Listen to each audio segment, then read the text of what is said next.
Okay, so far we've introduced the foundational aggregate supply and aggregate demand model and examined how the aggregate supply curve is constructed and what factors influence its shape. Now we're going to look at how aggregate supply curve actually moves, shifting either to the right or to the left in response to various economic forces. At the end of this section, you should be able to explain how productivity growth changes the aggregate supply curve and explain how changes in input prices change the aggregate supply curve. So let's start by clarifying what it means for the aggregate supply curve to shift. When the aggregate supply curve shifts to the right, it means that at every given price level, producers in the economy are willing and able to supply a greater quantity of real GDP. Conversely, if the aggregate supply curve shifts to the left, it indicates that at every price level, producers will supply a lower quantity of real GDP. So that's what we need to understand, these shifts and how they change economic overall output. There are two main categories of factors that cause these shifts: changes in productivity growth and changes in the prices of inputs. One of the most significant factors influencing aggregate supply curve, particularly in the long run, is productivity growth. Productivity refers to how much output can be produced with a given quantity of labor. We measure it as output per worker or GDP per capita. Historically, advanced economies like the United States have seen average real GDP per capita growth of about 2 to 3% per year. However, there have been periods of faster growth like the 1960s or the late 90s through the early 2000s, and there have been periods of slower growth like the 1970s.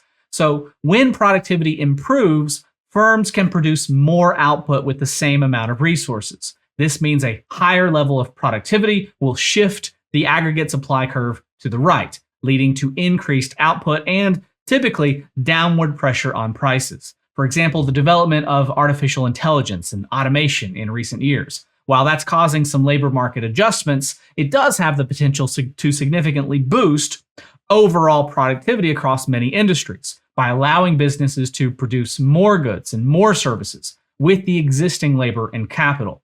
This kind of technological advancement enables the economy to achieve a higher level of output at any given price level. All right, so let's visualize this with a diagram. As productivity rises, the short-run aggregate supply curve shifts to the right. Imagine we start at an equilibrium point of E0, and I'll zoom in so you can see this just a little bit better there. So E0 at the top left. That's where the initial aggregate demand, AD, intersects with the SRAS 0. When productivity increases, the SRAS shifts outward to SRAS 1, then further to SRAS 2. This movement from E0 to E1 and then to E2 illustrates that the economy is now capable of producing a greater level of output, Y1 and Y2 on the horizontal axis, at a lower price level, P1 and P2 on the vertical axis, if aggregate demand remains constant. This is a very favorable outcome for an economy. More goods and services are available and at potentially lower prices. It's also important to note that increased productivity also expands the economy's overall capacity, meaning the long-run aggregate supply curve also shifts to the right. And notice here that that long-run curve is a straight line up and down because it represents the potential GDP. And so when it shifts to the right, it reflects a higher potential GDP. So that concept is similar to how a nation's production possibilities frontier, remember chapter 2, I think it was, PPF curve, shifts outward over time, allowing for greater overall production. So now let's consider the second major factor influencing aggregate supply, which are changes in the input prices.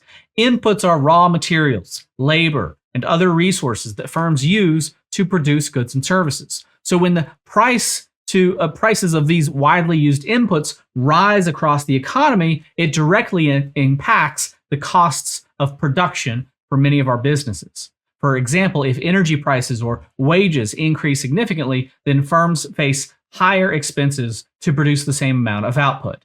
This increase in production costs makes it less profitable to produce at any given output price level. So to illustrate this, let's consider what happens when input prices rise. And again, let me try to just zoom in here for you guys. All right. So if costs go up, firms are going to be less willing to produce the same quantity of goods and services at the previous price level. This causes the short run aggregate supply curve to shift over to the left instead of the right, like the last one.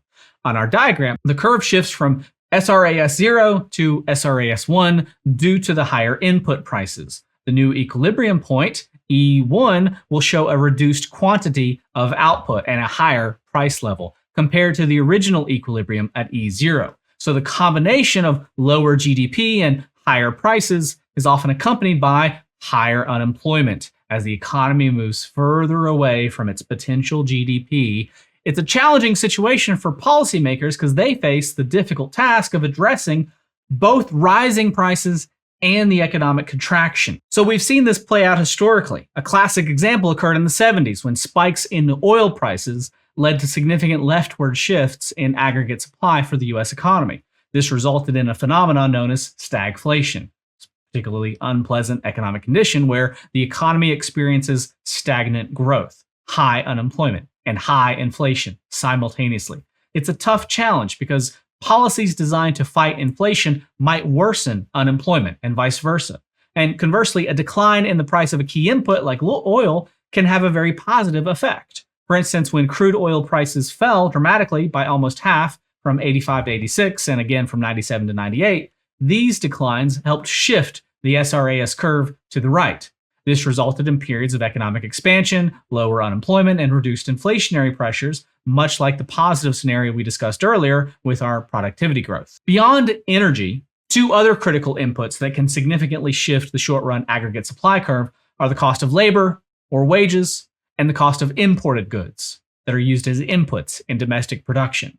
If wages increase across the economy without a corresponding increase in productivity, firms' production costs will rise, leading to a leftward shift in the SRAS.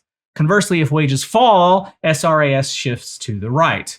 Similarly, if the cost of imported components like microchips or steel increases, then domestic firms face higher input costs, which pushes SRAS to the left. The key takeaway here is that changes in the input prices primarily impact the short-run aggregate supply curve. Unlike productivity growth, which can expand an economy's long-term productive capacity, changes in input prices generally do not cause the long-run aggregate supply curve to shift. In addition to sustained changes in productivity or input prices, unexpected events, often called supply shocks, can also cause the aggregate supply curve to shift. These shocks can be sudden and dramatic. For instance, a widespread natural disaster, like an unexpected early freeze, could devastate agricultural crops. This would reduce the available supply of agricultural products at any given price, causing a leftward shift in the aggregate supply curve. Similarly, significant events affecting the labor market can impact aggregate supply. And imagine a large-scale war that pulls a substantial portion of the working-age population out of civilian production to serve in the military. In that kind of scenario, both the short-run and long-run aggregate supply curves would shift over to the left, as there would be fewer workers available to produce goods and services overall. A more recent example of a supply shock was from the COVID-19 pandemic. The pandemic significantly reduced the available labor supply as many workers became ill or had health and safety concerns that prevented them from working. This widespread reduction in labor availability led to a decrease in the supply of many goods and services across the economy. You may remember how hard it was to find toilet paper there for a while. We saw this manifest as shortages in various sectors, from computer chips and automobiles to meat and other consumer services, causing prices to rise. That was reflected in a very clear leftward shift of the short-run aggregate supply curve, impacting the economy's ability to produce. Moreover, the pandemic also highlighted the interconnectedness of global supply chains. Disruptions in one part of the world, like a factory shutdown due to an outbreak, could lead to scarcity of crucial components globally, further showing how supply shocks can impact overall production and prices. All right, that's going to close out this section. So in the next section, we're going to cover shifts in our aggregate demand curve. We just covered supply, and next will be shifts in demand. I'll see you in that one.